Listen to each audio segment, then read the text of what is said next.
What's going on, guys, and welcome to the finale of Sister Location. This video is going to drop the day before the Sister Location game is released, and we're really hyped. So we wanted to discuss our thoughts on what we expect to see in Sister Location Friday and our final thoughts. And of course, I'm not alone for the last time, possibly. Let's see if Scott makes another game after this one. Who do I have this week? Ryan. Razbowski. Let's get straight into it, guys. So it's definitely worth starting, guys, with the most important question for this episode. What do we all want to see? This game has been teased that it's completely new, there's new mechanics, and Scott personally is worried. I don't think he needs to be worried at all. So guys, what do you actually expect, and what would you love to see Sister Location provide for us? Oh god, this is a tough one because we've been over so much in the past Theory Thursdays that I don't know. I think what I would like to see is just what Scott does best, pretty much. I think if we had the same atmosphere that Five Nights at Freddy's 1 brought us, it would be absolutely incredible. I mean, just that alone, the atmosphere there alone is enough to make anyone, chatter their teeth and bite their nails. I'd just like to see, I don't know, some kind of a story-driven game. I'd like to see cutscenes. That's what I'd like to see. Absolutely. Like in between nights, not like maybe not like Final Nights Redux style, like proper like animated things, but I don't know, something that really teases the story off, or maybe there's Easter eggs or something like that. I'll just, whatever Five Nights at Freddy's does best, pretty much Easter eggs, that's what I want to see. I just want to see the whole thing. Yeah, totally 100% agree. I want that horror atmosphere. I want that nail biting, that hair standing on end. I want those nipple tingling moments where you're so damn frightened that you're just like, I can't play this anymore, but you're gonna keep playing it because you want that sweet, juicy story. And I want the ending to have suspense. I want it to be solved in a way that it doesn't require a sequel, but at the same time something that teases or hints towards a continuation of the story. I think that would be fantastic. Yes. Yeah, definitely. Like, I want some of the lore solved, but not all of it, if that makes sense. Yeah. So I definitely think we're going to get some more information on Purple Man because of the William Afton teasing in the source code. Obviously, I think we're going to get some more lore on the background of the Sister Location animatronics. Why are they crazy? And I want to know about Ennard as well. I think Ennard, to me, is the most interesting character. Ennard and Baby are the most interesting characters for me, and I'd like some background info on where Ennard came from. Why is it all jacked up and just horrible? And I'm really excited for this one. I think this one's been the most. I think this game is the one I've been most excited about compared to all the other games, mainly because it's been like a year since a main FNAF game has been. So we've had a year to wait for this game, and it's built up the hype. Yeah, I think it's all these little things that are really starting to add up now. Like, for example, at the end of FNAF World on the update 2, we had Baby physically killing the creator.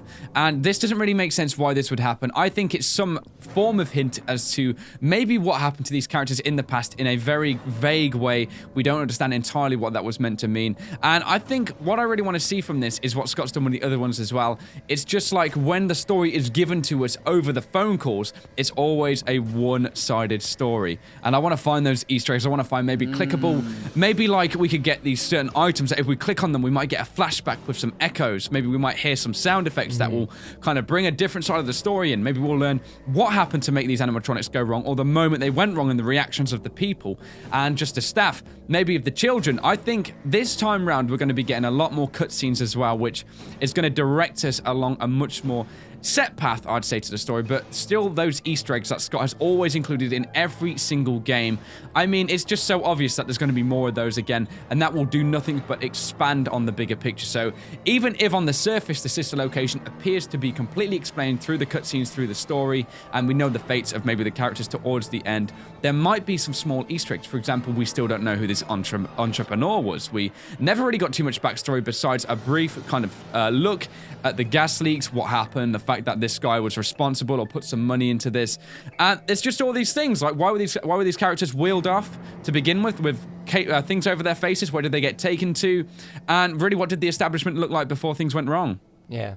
To be fair, I think Scott does this really well, where because he doesn't want to just complete the game, because then the hype will just completely die for it. Like, we'll know what happens, that's it, end of story kind of thing. But I think what he does best is he always leaves it open-ended for you to put your own ideas in there. So I think he will, like Rad said, he'll complete it in such a way where you'll be satisfied, but at the same time you'll still want to discuss further as to what happens after, maybe, or what happened before. Because we know about the, obviously, gas leaks. We don't know if that was before or after, or if we're playing before or after. And it's like, is that going to be coming at the start of the game, or is that going to be at the end and then carried on further to show what happens then? You know, etc., etc. He's going to make it awesome. Yeah, definitely. And going back to the, we're going to be looking at other points of view as well, which we've never had before. Because we've got the voice actors for the animatronics now. Then we're actually going to hear from their point of view. So we've don't hold it against us, for instance. It's a very, very interesting line. We've talked about this so much, but because this is a recap episode, it's going to be amazing to see how they feel, what's been going on since they've been trapped inside the body. Was there a gap in between where they just floated around? What is their purpose for attacking us? Is it for revenge? Is it because they're scared and alone? Is it because they are physically murderers at this point? It's going to be great to see that point of view, and I think it's a genius move from Scott, because it's really taken it to the next level of storytelling. Yeah, exactly, because all we got last time to solve law was mini games and phone calls. And that wasn't really much, because we just got a one-sided view, and it's always been Phone Guy. And we know Phone Guy's like the biggest liar out there. You know, he tries to put things under the carpet, so we haven't got a really accurate view on the story yet. So I think if we've got another side to the story, like the actual animatronics, something's happened to them, and now we get to finally hear what they want to tell us, you know.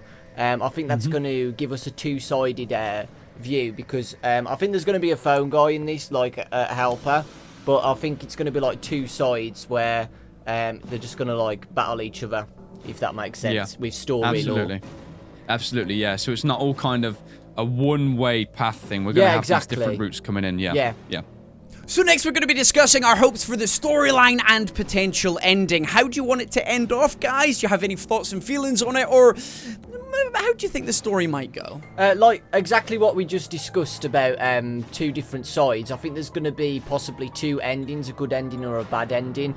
Whether we choose to do the good side, like maybe help the animatronics, or choose to the bad side, like do something else too with the Phone Guy, if that makes sense.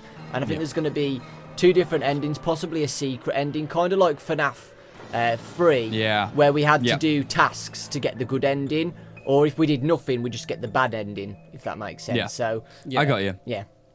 Yeah, I think maybe it's going to be a case of, like, if we beat the game without discovering maybe these secrets or something, perhaps we'll have to discover, like, one a night, and we'll learn as we're playing. Or maybe we can target certain nights, so maybe it's like, maybe all the nights will be displayed so we can choose from them, and there'll be, like, a tick or something, and once we've found them all, then we unlock the secret ending. Maybe the first ending might tell what appears to be the complete story, and it might feel like, you know, everything's been kind of put to rest, and it's like almost reading a newspaper, and it's actual factual for once. But maybe if there is a secret ending, it might bring up those things that are spoken about in the original ending and rework them a little bit from a different person's perspective, because we have to remember that's likely what's going to happen here, guys. It might be through the perspective of ourselves, but whatever the way, the ending is going to be portrayed either through the animatronic's eyes, or maybe the villain's eyes of the story, or maybe even the night guy's eyes. So, you know, one of three perspectives is only going to be explained, and there's going to leave two more, or possibly even more, to kind of cover their own versions of this story. So I'm hoping that there's going to be an original ending, followed up by possibly that leaving on a cliffhanger to tease a secret ending. And I think this leaves a lot of room then for possibly a sequel. And I mean, depending on how this game is actually received, Scott will most likely do the sequel, if, of course, it's been received well. I just wanted to quickly say as well, I don't think he's going to reveal too much, because he's still he's still got the novels to do. He said he's going to do some more books as well.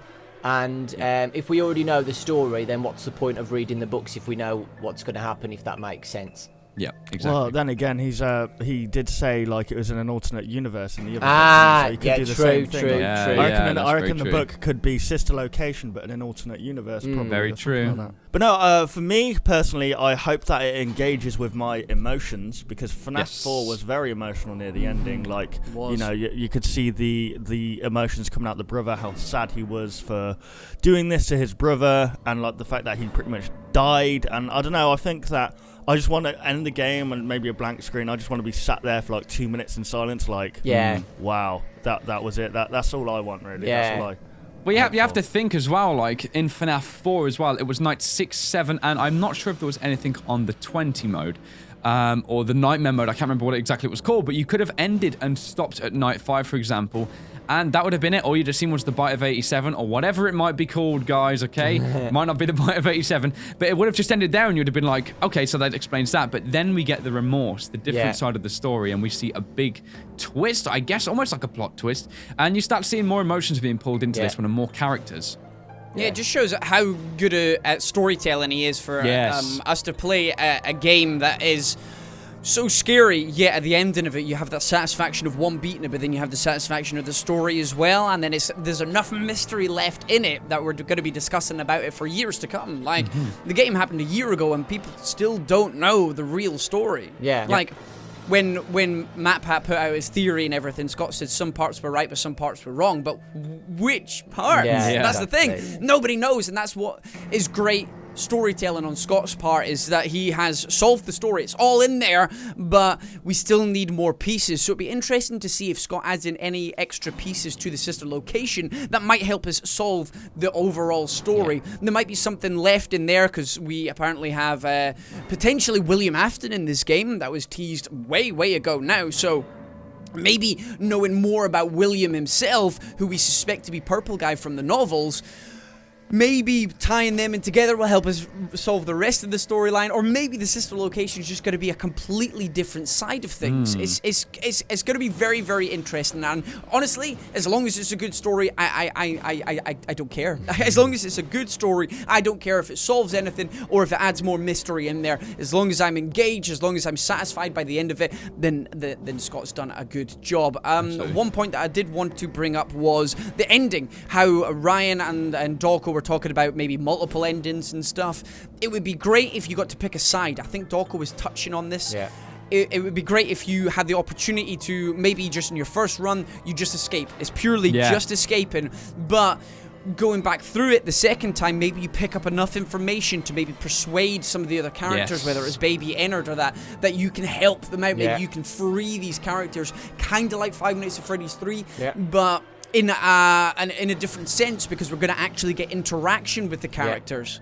So maybe you pick up a note, or you see a video message, or you hear a tape, and then in what we thought was just a one-sided cutscene before, maybe we get a secret option because we've learned information that we could use at that point. I think that would be amazing. It would really change the way the game has been played. And it gives a replayability value to an extra degree than what we're normally thinking. So multiple choice secret options would be a great way of putting in it, because you wouldn't know that option existed until you played through it again. I think that would be dope as hell. So the final discussion is, and it's quite simple, are the animatronics in Sister Location going to be evil? What do you think, Ryan? Okay, I'm going to run through them all now, actually. I'm going to start by saying Baby seems to be pretty sinister. She's at the front. We get the shot of the microphone, things like that. It doesn't feel good, the vibes we're getting from her, especially from the end where she malfunctions. I think that's going to be a sign as to what we might be experiencing quite often. Now, in terms of, like, the Fun Time gang, they're going to be very unique because, well, they appear to be totally different. You know, we've got, like, the Bonnie puppet on Freddy's hand, and currently it might be like a split personality thing. We've said this in the past before. Like, the small Bonnie might even be the terror, and maybe Freddy might be trying to get him back or something. That's something we don't know how that's going to work right now. But I think that might work as two. And I think, well, all we know from Freddy really from the past is that his kind of mindset along this certain path, and he'll always try and kill you. So I think that might be a guaranteed thing, that he might be one of the bad guys alongside Fox as well, because maybe if this game is based in the future, there might be a lot of untouched stuff from the past, and we know those guys had quite a bad name about them from all the jump scares and killings that they were actually apparently doing. And I actually think of all the characters, Ballora might be a unique one. And why I say this, because we've heard the voice, we've heard the clip where she says the different things, almost like a poem, but there's no real aggression. It's kind of like a calming, almost. And I don't know, it's a difficult one to properly decipher right now, but she doesn't seem as aggressive. I mean, we did have the teaser that says, get back on your stage now. So it could go one of two ways, but I think a character I'm going to say is most likely evil is Ennard. Oh, definitely. I was just thinking that maybe they're all evil, I would say, but I'd say maybe some of them in their voices help you out with what you're meant to do. Yeah. Kind of thing. Like maybe Ballora says, "Oh, you know, I don't know," or maybe they're going to trick you in certain ways. Where Yeah. They say, "Oh, Yeah. Like for example, you know, we're in the breaker route, we're about to break the power, so you go in there, no one's in there, you turn around, and then you get jump scared." Oh no, I think it'll be good because obviously this is the first time that voice acting has properly been integrated into a Five Nights at Freddy's game. So I think he's going to use that to his advantage in a way where it's like, I don't know, he's going to like make us feel secure in one way, and then all of a sudden we're going to get jump scared the next. But in conclusion, I'll just say that they're most likely all going to be evil. Yeah. Yeah, I think it's going to be the same sort of premise as most of the other games. They're just misunderstood. Yeah. They're spirits that are scared and they're put into a place. And they were all children before. Like, they're scared. They're away from their mums and dads, and they don't know what's going on. 1 minute they're a happy little child playing with a balloon. The next minute they're stuffed inside a balloon boy thing. Yeah. So I would be terrified and very angry if I was Balloon Boy, to be honest. That voice, just no. But for realsies, I think that there will be evil characters, pure evil, but I think most of them will be misunderstood. Yeah. I think there's going to be one at least that knows about this and maybe might try and coax us into understanding that they're not just evil, and there is going to be like a misunderstood nature to it. Yeah, I agree. It's either going to be Baby or Ennard. I think the rest of the characters aren't going to be as important to the storyline because they're the ones that have been shown so much, whether it's in the trailer with Baby's jump scare or Baby in FNAF World.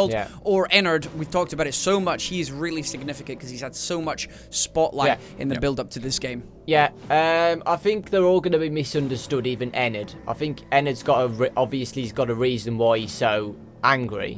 But I think Ennard's got a grudge and he's angry about it, but he's misunderstood. So he's evil because he's misunderstood, if that makes sense, you know. I guess that could be like why he's using the mask. That might be like a metaphor for putting the mask on, to kind of mask maybe the horrors he's experienced in the past or something that we're not quite understanding. Yeah, and I think Baby's going to be the same. I think Baby, like I remember saying ages ago, we always say this, we think that possibly Ennard is controlling these other animatronics. So you never know.